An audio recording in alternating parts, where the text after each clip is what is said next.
Здравствуйте! В эфире «День в истории Абхазии». Мы представим вашему вниманию информацию о событиях, произошедших в день 25 февраля в нашей истории. 25 февраля 1919 года русский поэт и педагог Виктор Стражев, преподававший в Сухуми русский язык и литературу, вместе с художником Александром Шервашидзе и его супругой, известной издательницей, актрисой Натальей Будковской, организовали бал-маскарад в театре Алаизи. Пародии, экспромты и шаржи были представлены в тот вечер сухумским театралом. А чуть позже они с драматургом и режиссером Николаем Еврейновым поставили спектакль Козьмы Прудкова, имевший грандиозный успех в Сухуми. 25 февраля 1921 года вошел в нашу историю как день установления советской власти в селе Лыхны. 25 февраля 1931 года из Тифлиса в Москву была направлена телефонограмма о напряженном положении в Гудаутском районе Абхазии. Обстановка в районе была накалена в связи с общенародным сходом, вошедшим в историю как Дурипжский сход. В сообщении отмечалось, что сход намерен потребовать от власти отмены коллективизации, деления крестьян на бедняков, середняков и кулаков, а также запрета на партийные и комсомольские организации. В докладной содержалась информация о выезде в Абхазию Лаврентия Берия с группой чекистов для урегулирования ситуации. 25 февраля 1947 года трое сотрудников Абхазского научно-исследовательского института Георгий Дзидзария, Баграт Шинкуба и Константин Шакрыл направили письмо в ЦК ВКПБ в защиту прав абхазского народа. В своем письме представители абхазской интеллигенции выступали против политики ассимиляции, проводимой руководством Грузинской ССР в Абхазии. Фактически они выступили с протестом против политики Сталина и Берия и требовали остановить репрессивную политику грузинизации Абхазии. 25 февраля 1956 года состоялся сенсационный 20-й съезд КПСС. В советской историографии принято считать, что он стал началом конца сталинской эпохи. После него в Советском Союзе обсуждение ряда общественных вопросов стало более свободным. На съезде Никита Хрущев выступил с секретным докладом о культе личности и его последствиях. Он изложил факты, обличающие Иосифа Сталина. Через несколько дней брошюра под грифом «Не для печати» была разослана по всем партийным организациям. Так что закрытость или секретность доклада, получается, была условной, хотя официально доклад был опубликован только в 1989 году. 25 февраля 1979 года Георгию Дзидзария присуждена Государственная премия Грузинской ССР в области науки за монографию «Махаджирство и проблемы истории Абхазии XIX столетия». 25 февраля 1992 года принято постановление Президиума Верховного Совета Абхазии о переподчинении военных комиссариатов Абхазии. Ранее было принято положение о Временном Совете по координации деятельности и переподчинении воинских и милицейских частей при председателе Верховного Совета Абхазии. 25 февраля 1993 года во время Грузино-Абхазской войны жительница оккупированного Сухума Людмила Тарнава писала в своем дневнике: «После того, как вышибло мое окно во время взрыва, и я пролежала всю ночь с разбитым окном, я заболела воспалением бронхов. Оказалась брошенной на произвол судьбы, совершенно одна, без огня, света, воды и тепла. И дров нет. За весь день сумела съесть лишь один апельсин и выпить чаю. С каждым днем жить становится все опаснее. И штурма города боюсь, и местных расправ.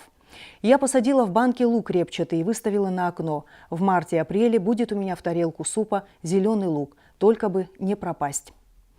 В этот же день, 25 февраля 1993 года, началось второе крупномасштабное наступление грузинских войск на Восточном фронте.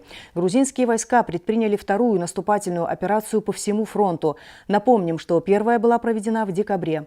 Противник атаковал позиции Восточного фронта в селах Пакуаш, Баслах, Мыркула, Мык, Ктол. Проводимая грузинской армией перед наступлением артподготовка включала в себя в том числе обстрел абхазских позиций и сел из артиллерийских систем залпового огня БМ-21 «Град». 25 февраля 2009 года в Абхазию прибыла делегация Ингушетии во главе с президентом Юнусбеком Евкуровым. Были подписаны соглашения о сотрудничестве между парламентами двух республик.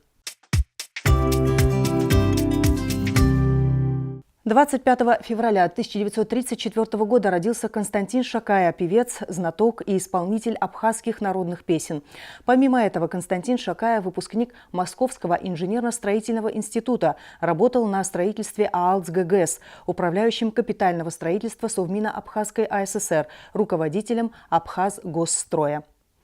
25 февраля 1934 года родился Рушни Джопуа, актер, народный артист Абхазии, писатель.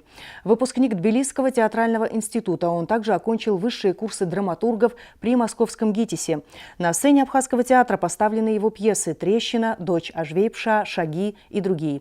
Как актер Абхазского театра он сыграл роли Лумана в «Призраках» Дмитрия Гуля, поэта в «Голом короле Шварца», Кассио в «Отелло» Шекспира, Омара в «Песне о скале Шинкуба», придворного в «Короле Лире» Шекспира, Цицерона в «Юлии Цезаре» Шекспира и многих других.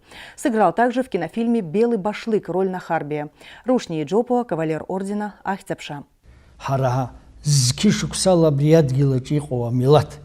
Зкишуксала абаси хабз шамцку харах мцку изгюзги.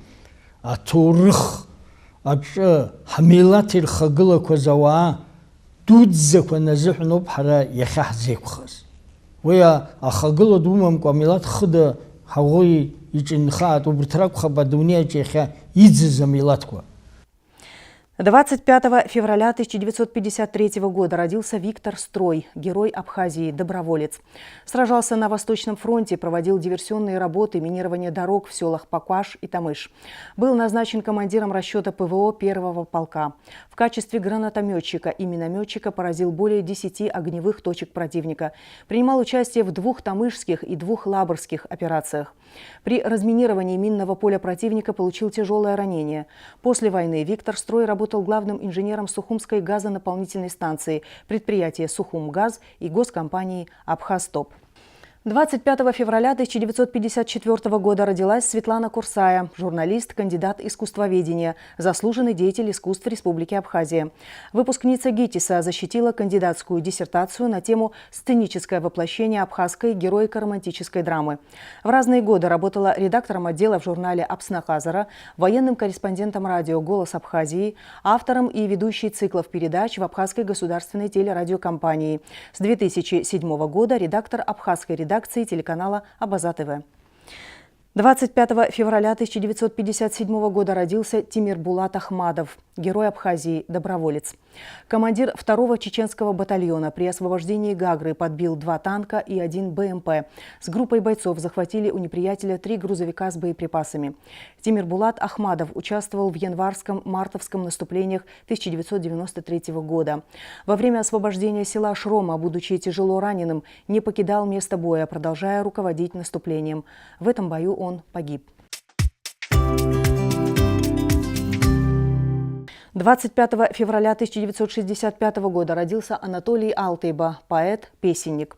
Большой популярностью пользовались его песни во время Отечественной войны народа Абхазии. Анатолий Алтайба ведет активную творческую деятельность, регулярно выступает с концертами. 25 февраля 1966 года родилась Гунда Сакания, поэтесса, выпускница Московского литературного института имени Горького. По мнению критиков, ее стихи отличаются художественной экспрессивностью. Они свидетельствуют о новых веяниях в абхазской поэзии, которые связаны с глубокими духовными переживаниями. С творчеством Гунды Сакания связывают появление в современной абхазской поэзии духовных стихов, сборник «Мольба». Совместно с Гундой Квициния перевела на абхазский язык «Псалтырь». Многие ее произведения опубликованы в антологии абхазской поэзии XX века. А сейчас о некоторых событиях, произошедших 25 февраля в мировой истории. 25 февраля 1721 года Петр I учредил Синод, верховный орган управления церковью. 25 февраля 1836 года Сэмюэл Кольт получил в США первый патент на автоматический револьвер. И в заключение выпуска информация о погоде. За последние 10 лет в день 25 февраля самая высокая температура была зафиксирована в 2014 году. Это плюс 16 градусов. Самая же низкая температура плюс 3 градуса в 2012 году. Это вся информация на сегодня. Всего доброго. Увидимся завтра на канале Абаза ТВ.